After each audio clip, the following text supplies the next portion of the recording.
Don't you know it's rude to enter without knocking? The youth of today. No manners at all.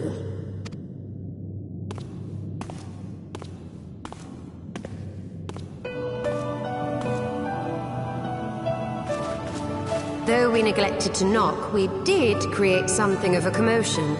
I had hoped that would suffice. Heavy-handed as ever, I see. And still not a hint of grace. Some things never change.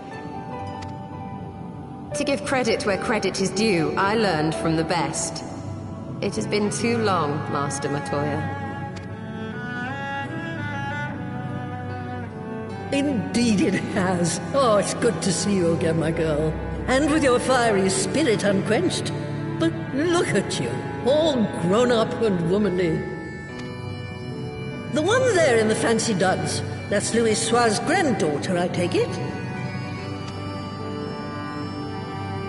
Grandson, begging your pardons. You knew my grandfather, my lady? Knew him? Ha! We were constantly at each other's throats, like rabid dogs we were. Oh, he was a stubborn bucker, was your grandfather. Never a dull moment when he was around, though, I'll give him that. As for you, boy, I've known you since you were a rosy-cheeked babe at the teat. And my sister too, I gather. May I say what an honor it is to meet you again, my lady? Spare me the hollow pleasantries, boy. I'll wager my remaining good teeth you didn't come to a forgotten corner of Eorzea to flirt with a wrinkly old woman. Now out with it. What is it you need of me?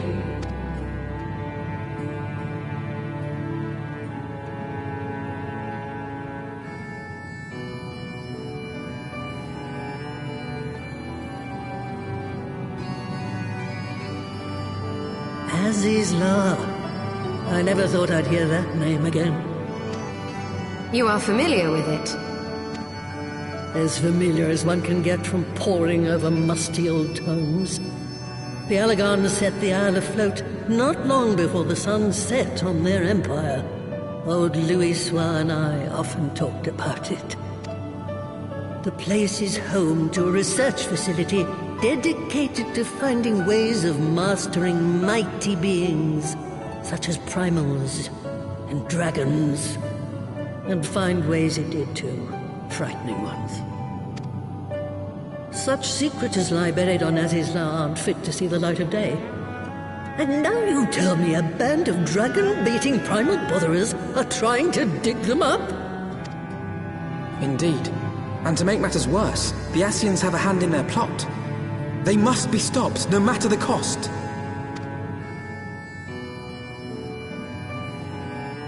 I see. Very well. You will help us then? Truly?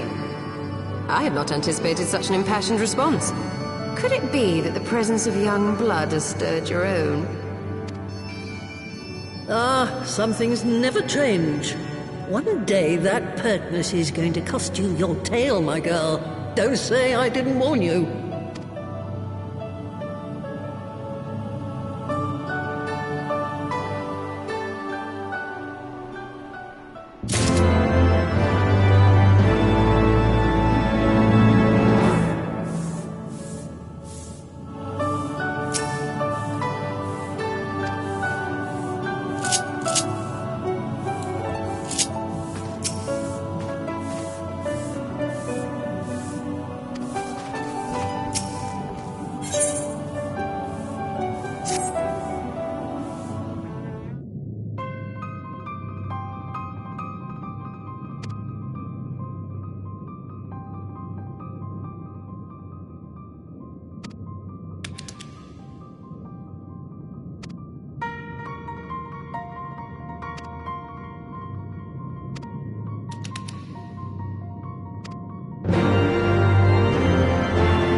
'Twas some 50 years ago, shortly after Garlemald had brought all of Ilthabad under its rule. Faced with the threat of invasion, the people of Sharlayan scrambled about for a means to resist the Empire. For my part, I was tasked with developing an etheric converger. Ah, yes, a device which draws in ether and concentrates it to produce a destructive force. But it was denounced by the Forum, who claimed that my device was more likely to destroy us than our enemies.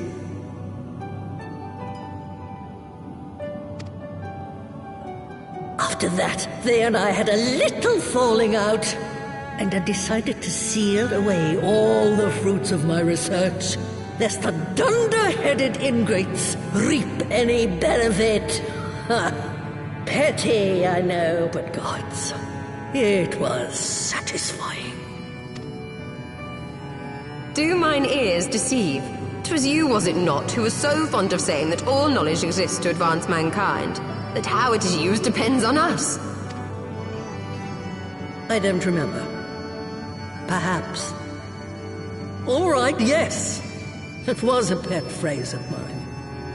And that should give you a notion of how sick and tired I was. All talk and no trousers, that lot.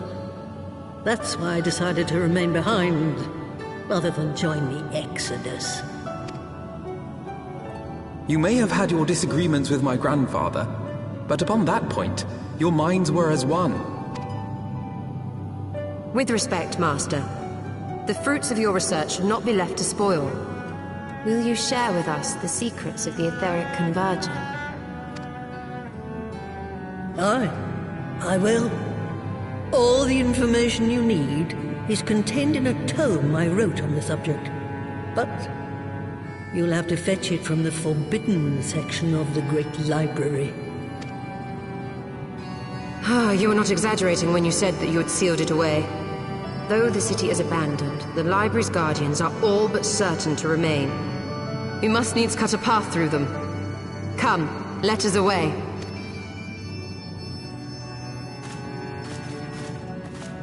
Not so fast, you lot.